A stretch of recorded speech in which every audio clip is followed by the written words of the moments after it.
नमस्कार, सी न्यूज भारत में आप सभी का स्वागत है। मैं हूं आपके साथ ऋचा सिंह। वक्त हो चुका है न्यूज बुलेटिन का।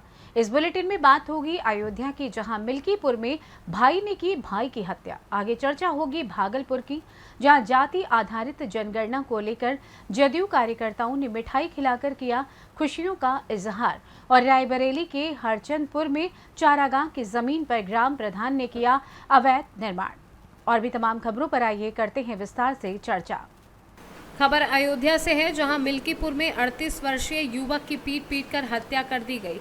मृतक का शव लहूलुहान अवस्था में उसके घर में ही चारपाई पर मिला है। वहीं घटना की जानकारी पाकर मौके पर पहुंची पुलिस ने युवक का शव कब्जे में लेते हुए युवक के भाई को हिरासत में ले लिया है। जानकारी के मुताबिक थाना इनायत नगर के डीली गिरधर गांव निवासी 38 वर्षीय अखिलेश सिंह अपने छोटे भाई दिनेश सिंह के साथ अयोध्या रायबरेली राष्ट्रीय राजमार्ग के किनारे स्थित मकान में रहता था। दोनों के बीच मंगलवार की दोपहर को कुछ बात को लेकर कहासुनी हो गई थी और दोनों आपस में लड़ने लगे थे, जिसके बाद छोटे भाई ने इस घटना को अंजाम दे दिया। वहीं पुलिस ने छोटे भाई दिनेश को गिरफ्तार कर पूछताछ की है और पुलिस ने युवक के शव का पंचनामा कर पोस्टमार्टम के लिए भेज दिया है। वहीं एसएचओ अरुण प्रताप सिंह ने बताया कि अभी तक कोई तहरीर नहीं मिली है, लेकिन घटना की गहन छानबीन की जा रही है और तहरीर मिलते ही प्राथमिकी दर्ज कर विधिक कार्यवाही की जाएगी। यहाँ पे एक सूचना मिली है सर कि एक युवक की मृत्यु हुई है सर। उस घटना के संबंध में कुछ जानकारी दीजिए आप। थाना क्षेत्र इनायत नगर में आज सूचना प्राप्त हुई थी कि एक व्यक्ति का शव उसके घर के अंदर है। सूचना मिलते ही तत्काल सभी वरिष्ठ अधिकारियों के द्वारा और फील्ड यूनिट के द्वारा मौके पर आकर के मुआयना किया गया। अभी तक की जो प्राप्त जानकारी है कि यहाँ के रहने वाले ही व्यक्ति अपने घर के अंदर ही उनकी डेड बॉडी मिली है। प्रथम दृष्टया सर पे चोट है जो कि मृत्यु का कारण हो सकती है। बॉडी को पोस्टमार्टम के लिए भेज दिया गया। मौके पे उनके छोटे भाई भी मौजूद थे जिनसे पूछताछ की जा रही है, जानकारी की जा रही है कि क्या विवाद था और अन्य क्या विवाद चल रहे थे इनके परिवार में, क्या वो था, उसके बारे में भी जानकारी इकट्ठा की जा रही है। मुकदमा पंजीकृत कर अग्रिम विधिक कार्रवाई प्रचलित है। जो भी प्रगति होगी आप लोगों को अवगत करा। सर, मृतक का नाम क्या था? क्या मृतक किसी अपनी पत्नी या भाई के साथ किसी रहता था? कुछ जानकारी? मृतक और उनके छोटे भाई यहाँ पर रहते थे। उनके छोटे भाई से ही अभी पूछताछ और अन्य जानकारी की जा रही है। वो मौके पे मिले थे और कई ऐसी चीजें हैं जिनको आगे डेवलप करके हमको उम्मीद है कि बहुत जल्द इस घटना का खुलासा करके आप लोगों को अवगत करवा दिया जाएगा। सर, मृतक के परिजनों द्वारा या उसके भाई के द्वारा कोई तहरीर दी गई है अभी तक? अभी तक कोई तहरीर नहीं दी गई है। इसमें तहरीर प्राप्त होते ही कार्रवाई की जाएगी। लेकिन जो हमको अभी तक यहाँ पे घटनास्थल से जो तथ्य मिले हैं उससे हमको एक अच्छी लाइन मिल रही है, जिसके चलते हम लोग इस चीज को लेकर कॉन्फिडेंट हैं कि ये केस का खुलासा बहुत जल्द हम लोग कर देंगे। अयोध्या से सी न्यूज संवाददाता सुनील तिवारी की रिपोर्ट। आज all India central council of trade union जिला कमेटी भागलपुर द्वारा लखीमपुर खीरी के शहीदों को न्याय दिलाने एवं भाजपा मंत्री अजय मिश्रा टेनी को पद से हटाने और गिरफ्तार करने को लेकर जिलाधिकारी सुब्रत कुमार सेन के कार्यालय के समीप काला दिवस के रूप में प्रदर्शन किया गया।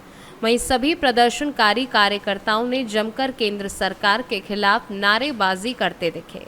वहीं अखिल भारतीय किसान महासभा के अध्यक्ष विंदेश्वरी मंडल ने कहा कि मोदी सरकार पूर्ण रूपेण फासीवाद है। उनके खिलाफ हम किसान काला पट्टा लगाकर धरना पर बैठे हैं। केंद्र की मोदी सरकार सिर्फ वादा करती है, धरातल पर कोई काम नहीं करती। वह किसानों के साथ और मजदूरों के साथ छल करना बंद करे, वरना आंदोलन उग्र होगा। साथ ही उन्होंने कहा कि प्रधानमंत्री नरेंद्र मोदी ने किसान और मजदूरों को भरोसा दिलाया था कि 3 काला कानून निरस्त कर दिया जाएगा, एमएसपी कानून लागू कर दिया जाएगा, साथ ही C2+ में 50% राशि दी जाएगी। इन सभी वादों से प्रधानमंत्री मुकर गए हैं। ये सही नहीं है, जिसको लेकर आज हम लोग काला दिवस के रूप में ये प्रदर्शन कर रहे हैं। अगर हमारी मांगे पूरी नहीं हुई तो ये प्रदर्शन और भी जोरदार होगा और इसके जिम्मेदार सिर्फ और सिर्फ केंद्र की सरकार होगी। संयुक्त बैनर तले लखीमपुर में जो अजय मिश्रा टोनी के पुत्र ने किसानों को गाड़ी से रौंद दिया, उसके उपलक्ष्य में आज काला दिवस है। इस धरना के जरिए हम लोग सांप्रदायिक फांसीवादी ताकतें जो दिल्ली की गद्दी पर बैठी हुई है, वो अहम में भले ही चूर है, लेकिन देश के किसान लड़ाई लड़के लखीमपुर खीरी के शहीदों का बदला भी लेगा, अपने 3 काले कानूनों को वापस करवाएगा। एमएसपी कानून जो हम लोगों के किसानों की तरफ से जो पेश हुआ है C2 + 50%, हम उसके मांग के समर्थन में यहाँ पर हम लोग धरना पर बैठे हैं और हमारी मांग है कि 3 काला कानून वापस करो, एमएसपी दो और लखीमपुर खीरी में जो लोग शहीद हुए हैं, किसान शहीद हुए हैं और उनके जो दोषी हैं, अपराधी हैं, अजय मिश्रा टोनी के पुत्र, उनको फांसी की सज़ा दो। साथ ही हम लोग ये कह रहे हैं कि किसान विरोधी 2020 में बिजली बिल लाया गया था, उसको वापस करो और 4 जो श्रम कानून कोर्ट बिल है अभी बिहार देश में लाया जा रहा है, वो संभावित है, लागू नहीं हुआ है लेकिन लागू करने की प्रक्रिया चल रहा है, उसको वापस करें, वरना किसान मजदूर लड़ाई लड़ करके हम मोदी को इस काले कानून को भी दफनाएंगे और मोदी को सत्ता से बाहर करेंगे। मैं बिंदेश्वरी मंडल, अखिल भारतीय किसान महासभा, जिला सचिव, भागलपुर। भागलपुर से सी न्यूज़ संवाददाता राहुल कुमार सिंह की रिपोर्ट। तमाम अवरोधों और जटिलताओं के बावजूद जाति आधारित गणना की रिपोर्ट अब हकीकत बन गई है। रिपोर्ट पब्लिक डोमेन में पहुंच गई है। बिहार पहला राज्य बन गया है जिसने जाति आधारित गणना की रिपोर्ट सार्वजनिक की है। अहम बात यह है कि सभी सियासी पार्टियों की आम सहमति के बावजूद समाज के एक हिस्से के वर्ग में इसे लेकर आकांक्षाएं प्रकट की जा रही थी, लेकिन वह धरातल पर उतर गई हैं। हालांकि अभी इसमें कुछ त्रुटियां पाई गई हैं। इसको लेकर बिहार के मुख्यमंत्री नीतीश कुमार ने कहा है कि उसे जल्द दुरुस्त कर लिया जाएगा। इसको लेकर आज भागलपुर जनता दल यूनाइटेड के कार्यकर्ताओं ने खुशी का इजहार करते हुए लोगों को मिठाइयां खिलाकर बधाइयां दी और एक दूसरे के गले मिले। साथ ही लोगों से अपील करते हुए कहा कि पुरानी नीति जिसकी जितनी हिस्सेदारी उसकी उतनी भागीदारी वाली बात अब सामने आ गई है। उम्मीद है पूरे भारतवर्ष में भी ऐसी जनगणना होगी जिससे पूरा भारतवर्ष अपने आंकड़े को जान पाएगा।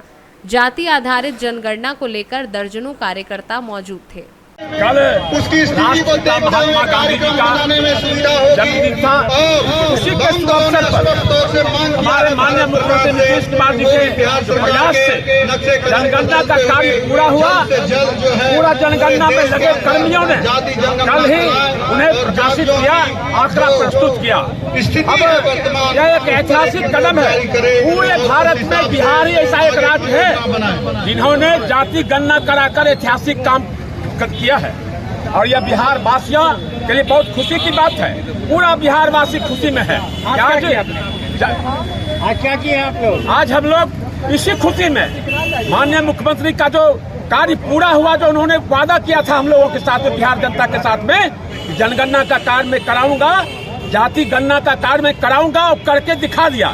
इसी के उपलक्ष्य में हम लोग आज कचहरी चौक पर सरदार पटेल साहब के प्रतिमा के नीचे हम लोग खुशी मना रहे हैं, एक दूसरे को मिठाई खिला रहे हैं और माननीय मुख्यमंत्री और जनना कर्मियों को सबों को हार्दिक शुभकामना दे रहे हैं।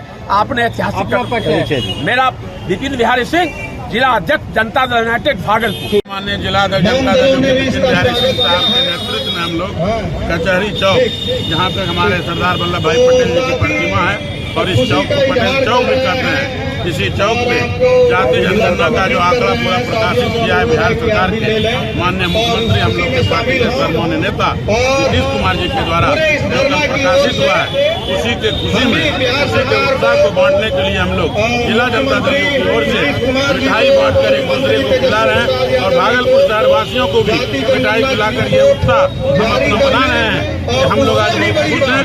और आज जो ये आंकड़ा प्रकाशित हुआ है जिससे कि अति पिछड़ा दलित, महादलित, अल्पसंख्यक और आर्थिक रूप से सवर्ण, जो आर्थिक रूप से पिछड़े हैं, सबों को इसका लाभ मिलेगा। और जो पुराना नारा था जिसकी जितनी हिस्सेदारी उसकी उतनी भागीदारी, इस आंकड़े के बाद यह स्पष्ट होगा और ये सबों को लाभ मिलेगा। और हमारे बिहार में अब लगातार जो पिछड़े और पिछड़े मैं सुखपाल भारती, जिला प्रवक्ता, भागलपुर जिला जनता दल। भागलपुर से सी न्यूज़ संवाददाता राहुल कुमार सिंह की रिपोर्ट। एटा में एसएसपी राजेश कुमार सिंह द्वारा भारी पुलिस बल के साथ थाना सकीट क्षेत्र में ड्रोन कैमरे से निगरानी करते हुए फ्लैग मार्च कर गौकशी के लिए बदनाम गांव नगला गली में शातिर अपराधियों के घर दबिश देकर सख्त हिदायत दी गई कि भविष्य में पुनरावृत्ति हुई तो सख्त से सख्त कार्यवाही करते हुए एनएसए की कार्यवाही भी की जाएगी। इस संबंध में एसएसपी राजेश कुमार सिंह ने जानकारी दी है। देखिए, माननीय मुख्यमंत्री जी की प्राथमिकताओं में से एक है गौकशी की घटनाओं को रोकना, और हम लोग इसके प्रति बिल्कुल दृढ़ प्रतिज्ञ हैं, कृत संकल्पित हैं कि गौकशी की घटनाओं को नहीं होने देंगे। और इसी के तहत नगला गंगी गांव में मैं स्वयं गया था पूरे फोर्स के साथ, पर्याप्त फोर्स के साथ, एडिशनल एसपी, सीओ, तमाम फोर्स को लेकर मैं गया था। और नगला गंगी जो कुख्यात गांव है गौकशी के लिए, पहले भी घटनाएं हुई हैं वहां पे संबंधित लोगों पे दबिश भी दी गई और फुट पेट्रोलिंग पूरे गांव में की गई, ड्रोन कैमरे के साथ फ्लैग मार्च की तरफ, और पूरे गांव को चेतावनी भी दी गई यदि कहीं इस प्रकार की कोई घटना होगी तो नेस्तनाबूद करके छोड़ेंगे, कठोर से कठोर कानूनी कार्रवाई करेंगे। हम बिल्कुल जागरूक और संवेदनशील हैं गौकशी के प्रति, और इसमें जो भी संलिप्त पाया जाएगा उसके विरुद्ध कठोर से कठोर कार्रवाई करेंगे। एटा से सीनू संवाददाता वैभव वाशने की रिपोर्ट। शासन ने चारागाह की जमीन को बचाने के लिए एक बार निर्देश जारी किए हैं, लेकिन कुछ ऐसे अतिक्रमणकारी हैं जो जनप्रतिनिधि बनने के बाद खुद को क्षेत्र का बादशाह समझते हैं। ऐसे ही एक प्रधान के खिलाफ एसडीएम ने कार्यवाही के आदेश दिए हैं। मामला रायबरेली जिले की सदर तहसील का है, जहां पर हरचंदपुर क्षेत्र के पैडेपुर गांव में प्रधान के ऊपर चारागाह की जमीन पर रोड के किनारे 3 दुकान बनवाने का आरोप है। इस मामले में सदर एसडीएम मिथिलेश कुमार त्रिपाठी ने जांच के आदेश दिए हैं। बनी हुई दुकान को गिराने के लिए और आरोपी प्रधान पर कार्यवाही के साथ साथ निर्माण को भी गिराने का निर्देश दे दिया है। रायबरेली जिले में ऐसे कई और भी मामले देखने को मिले हैं जिसमें अवैध रूप से चारागाह और ग्राम सभा की जमीन पर निर्माण करवाने वाले सक्रिय हैं। भैया क्या नाम है? गाँव कौन सा ये गांव कौन सा है? पैणेपुर ग्राम सभा है। ये अस्थायी निधि हम यहीं रहते हैं और इसी ग्राम सभा के वासी हैं। देखिए, आज कम से कम 5-6 पंचवसी हो गई हैं। यहाँ लोगों की 2-2, 3-3 कॉलोनियाँ बनी हुई हैं, शौचालय बने हुए हैं। आज तक हम छप्पर में एक छोटा सा धंधा कर रहे हैं और यहाँ क्या है कि बच्चों के लिए कोई भी सुविधा हमें आज तक नहीं मिली है। और लोग क्या अनर्गल तरीके से अपना पेट भर रहे हैं और अजीब अजीब चीज़ें बनवा के, और कोई कह रहा आरआरसी बन रही है, कोई कह रहा आंगनवाड़ी बन रही है। जो हमारे ग्राम सभा की जो भी चीज़ है हमारे गांव में यूज होनी चाहिए ना। तो क्या होता है कि यहाँ अब हम लोगों को पता नहीं, और कुछ बना और बताया कुछ और है। इसी तरह है सब जो भी कार्य चल रहा। और हम लोग यहाँ छोटा सा धंधा कर रहे हैं तो यहाँ क्या है गिराने के लिए आ जाते हैं। हम लोग यहाँ कम से कम हमारे पिताजी 50 साल पहले से यहाँ जो भी इसी छप्पर में कर रहे हैं। हम लोग कुछ अनर्गल तरीके से बना रहे हैं, जैसे सभी लोग हटाएंगे वैसे हम हटा लेंगे। लेकिन यह है कि हम लोग बस्ती में रह रहे हैं तो हम लोग कहाँ जाएंगे। अच्छा, क्या लग रहा है आपको, जैसे चौराहे पे अगर कोई पार्क बन जाता? बहुत अच्छा रहता, क्योंकि हम हमारे गांव के लोगों को बैठने उठने के टहलने की बढ़िया वॉक करने के लिए बढ़िया अच्छी सी जगह होती, और ऐसी चीज़ें बने जो हमारी ग्राम सभा में यूज होने वाले पब्लिक को यूज हो। हालांकि निजी ग्राउंड बने मतलब निजी तौर पे अगर कोई यहाँ जैसे कि कुछ भी कब्जा कर ले या कैसे भी है तो कहने का मतलब वो गलत है।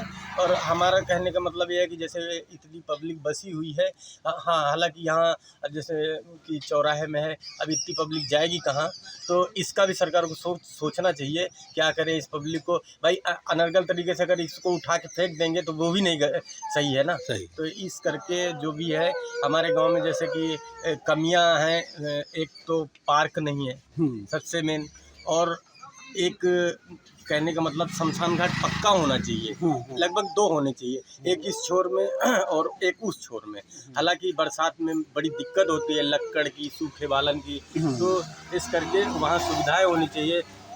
जैसे कि जो हमारा शमशान घाट है उसमें एक नलकूप होना चाहिए, 12 दरी होनी चाहिए कि 150 लोग उसके नीचे बैठ सके, एक रूम होना चाहिए जहाँ पर कि हम लोग अपना प्रधान के थ्रू बालन इकट्ठा करके वहाँ रख सके, जिसको दान देना हो दान दे सके, और जब भी कभी किसी को ज़रूरत पड़े तो वहाँ से उसको सहयोग मिले। क्योंकि हम लोग भाई गरीब आदमियों को क्या जो भी सुविधा मिल सके वो ज़्यादा अच्छा है। तो हमारा तो कहने का मतलब ये है कि हमारे ग्राम सभा में जो चीज़ें नहीं उपलब्ध हैं वो उपलब्ध कराया जाए, और जो गलत है वो तो गलत ही है। जी जी जी। तो ये की सेहत खराब होगी नहीं होगी। दादा ये बताइए कि जैसे ये चौराहा है, अगर ये जो शौचालय यहाँ पे बना हुआ है, अगर इसमें पेड़ पौधे लगा देते, पेड़ पौधे लगा दे, बच्चों के लिए झूला बना दें, पार्क बना दें, वो क्या खराब था क्या? क्या लग रहा है आपको, ये क्या चीज़ बन रही है? अरे ये तो खुद के रहने के लिए बन रही है।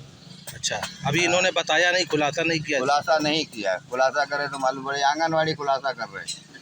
आंगनवाड़ी खुलासा कर रहे हैं, लेकिन वो तो दुकान टाइप में बन रही है। हाँ, तो फिर अब आप सोच लो, अब हम क्या बताएं। हम तो बता दिए पहले, अपना अपना घर बना रहे हैं लोग। हमारा तो ख्याल ये। आप लोग सहमत हैं उससे? नहीं है? नहीं, हम लोग नहीं सहमत हैं।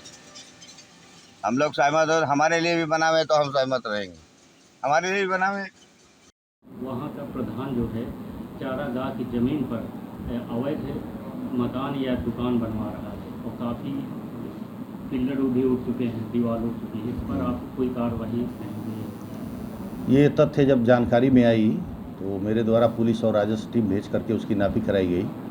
उसमें ये पता चला कि तालाब और चारागाह दोनों ज़मीन में से आंशिक रूप में बना रहा है, अवैध निर्माण कर रहा है। रात में रोका भी गया था और रोकने के बाद से इसके ध्वस्तीकरण की कार्रवाई और जो दोषी है उसके खिलाफ भी कार्रवाई जल्दी से जल्दी की जाएगी।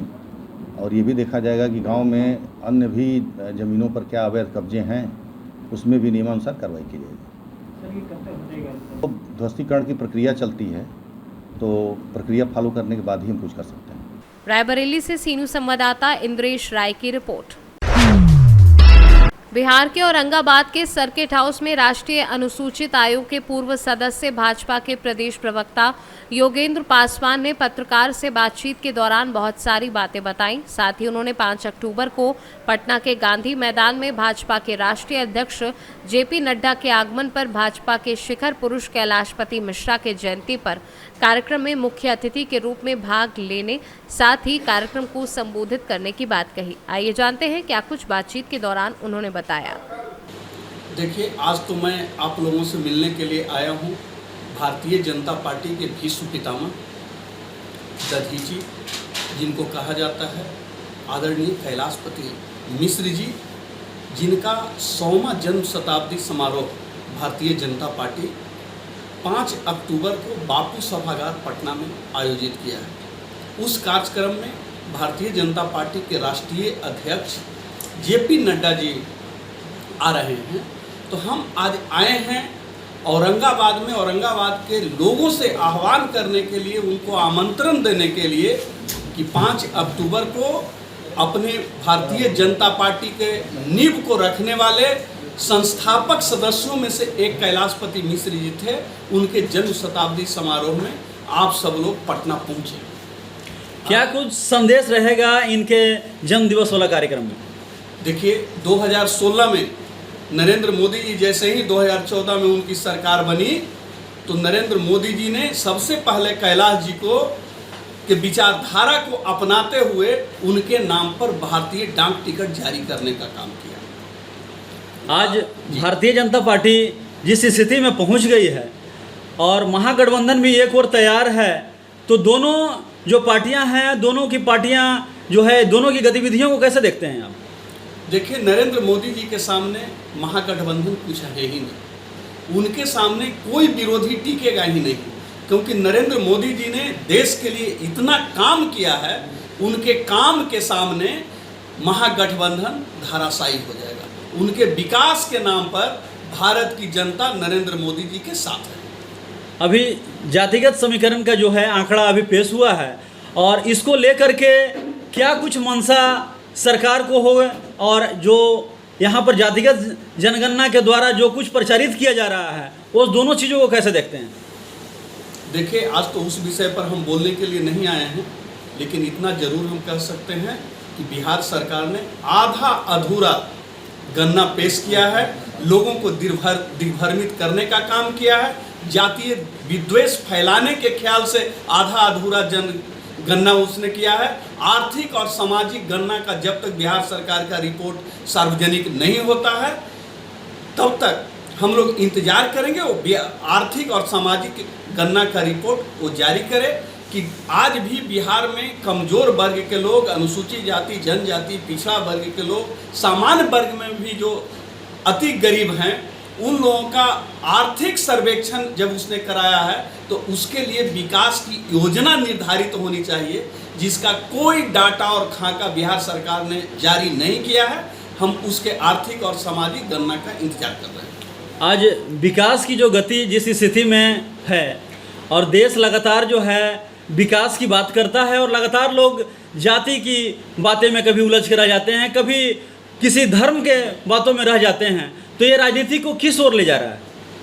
देखिए, परिवारवादी जो भी पार्टियां हैं, वो पार्टियां जाति को बांटने का काम कर रही है, जातीय विद्वेष फैला करके वह चाहती है कि हम सत्ता में आएं, लेकिन भारत की जनता ये बखूबी जानती है उनको सत्ता में लाने वाली नहीं है। भ्रष्टाचारी और परिवारवादी पार्टी को कभी भी इस देश भारत की जनता लाने वाली नहीं है। नरेंद्र मोदी जी की सरकार 2024 में भी बनेगी। औरंगाबाद से सीनू संवाददाता रमाकांत सिंह की रिपोर्ट। भारी बारिश के चलते ग्राम पंचायत खरेंदा के तराव गांव में मिट्टी का मकान गिरने से मेधन राम पिता स्वर्गीय झूरी राम के 5 बकरी दबकर मर गई, 2 घायल हैं। वहीं भोरैया गांव में सूरज राम पिता स्वर्गीय मूवा राम, यूनिस अंसारी पिता स्वर्गीय शौकत अंसारी, गोविंद सिंह, रविंद्र तिवारी पिता स्वर्गीय नथनी तिवारी का कच्चा दीवार गिर गया है, जिसमें जानमाल को कोई खतरा नहीं पहुंचा है। ग्राम पंचायत बेलाव के राजा के अकोडी सिद्धनाथ दीक्षित का घर गिरने से खाने पीने का सारा सामान बर्बाद हो गया है। कैमूर से सीनू संवाददाता राम प्रवेश तिवारी की रिपोर्ट। खबर सिरोंज से है, जहां पुलिस अधीक्षक दीपक कुमार शुक्ला के द्वारा नारकोटिक्स, जुआ, सट्टा, शराब, मादक पदार्थ की अवांछनीय अवैध गतिविधियों पर कार्यवाही करने के निर्देश सभी थाना प्रभारी को दिए गए हैं। निर्देशों का पालन करते हुए पुलिस अधीक्षक समीर यादव, अनुविभागीय अधिकारी पुलिस उमेश तिवारी, सिरोंज के निर्देश अनुसार सभी थाना प्रभारी द्वारा कार्यवाही करते हुए कस्बा सिरोंज में स्मैक की बिक्री होने की जानकारी व शिकायत मिलने पर मुखबिरों व स्टाफ की सक्रियता के कारण 2 तारीख को एक मोटरसाइकिल सवार भगवान दास नाम के आदमी के पास आया और उसको स्मैक का पैकेट दिया, जिसका नाम बालवीर बंजारा उर्फ बल्लू, पिता सुखलाल बंजारा, उम्र 40 वर्षीय, निवासी ग्राम पीपरिया, थाना गुना जिले का था। बरामद हुई स्मैक का वजन 10 ग्राम 300 मिलीग्राम, जिसकी कीमत लगभग 1 लाख रुपए के आसपास लगाई जा रही है। सिरोंज पुलिस को बहुत बड़ी कामयाबी मिली है। जानकारी के अनुसार भविष्य में ऐसी कार्यवाही चलती रहेंगी। प्रभारी और उनकी टीम ने मुखबिर लगाकर सूचनाएं एकत्र की और कल दिनांक को पुलिस टीम के द्वारा एक सूचना मिली कि कोई व्यक्ति जो है वो ड्रग सप्लाई करने के लिए भगवान दास के पास आ रहा है। इस सूचना पर पुलिस ने बताए हुए स्थान पर घेराबंदी की। उन्होंने पाया कि मोटरसाइकिल पर एक व्यक्ति आता है और इसको भगवान दास को अपने जेब से पैकेट निकाल के देता है। उसी समय पुलिस ने इनको पकड़ा और जिस व्यक्ति को पकड़ा था, मोटरसाइकिल से आया था, उसने अपना नाम बलवीर बंजारा उर्फ बबलू, ये ग्राम पिपरिया, थाना आरोन का रहने वाला है। इसने बताया कि ये अक्सर इसको ड्रग सप्लाई किया करता था। ये जब भी मांगता था तो ये लाकर इसको ड्रग्स देता था। पुलिस ने इन दोनों के कब्जे से संयुक्त रूप से करीब 10 ग्राम 300 मिलीग्राम स्मैक बरामद की है और दोनों के विरुद्ध NDPS एक्ट के तहत मामला पंजीबद्ध कर इनको गिरफ्तार किया गया है और इनका रिमांड लिया जा रहा है। इनसे और भी आगे के नेटवर्क की जानकारी ली जा रही है कि ये ड्रग्स इनको कहाँ से प्राप्त होती थी और कस्बा में ये और किसको किसको ड्रग्स देते थे। इन सब पहलुओं पर हम बारीकी से जांच कर रहे हैं और सिरोंज पुलिस का प्रयास है कि हम कस्बे में इस तरह की अवैध ड्रग जो भी बेचने की गतिविधियां हैं उसको पूर्णतः बंद कर दें। बाजार मूल्य क्या हुआ? इसका बाजार मूल्य करीब 1 लाख रुपए आका गया है। 10 ग्राम 300 मिलीग्राम मात्रा है। आरोपी की पूछताछ के अंदर कोई और अन्य नाम भी आए क्या सामने? हाँ, अभी कुछ नाम उसने लिए हैं, उन पर हम आगे अभी कर रहे हैं कार्रवाई। जब खुलासा होगा तो आगे भी हम उसके बारे में बताएंगे। आरोपी को न्यायालय से रिमांड पर लिया है? अभी देख रहे हैं, अभी तो पूछताछ चली रही है और उनके द्वारा जो भी स्थान बताए गए हैं उन पे दबिश भी दे रही है पुलिस और सर्च कर रही है। आवश्यकता होगी तो पुलिस रिमांड भी लेंगे।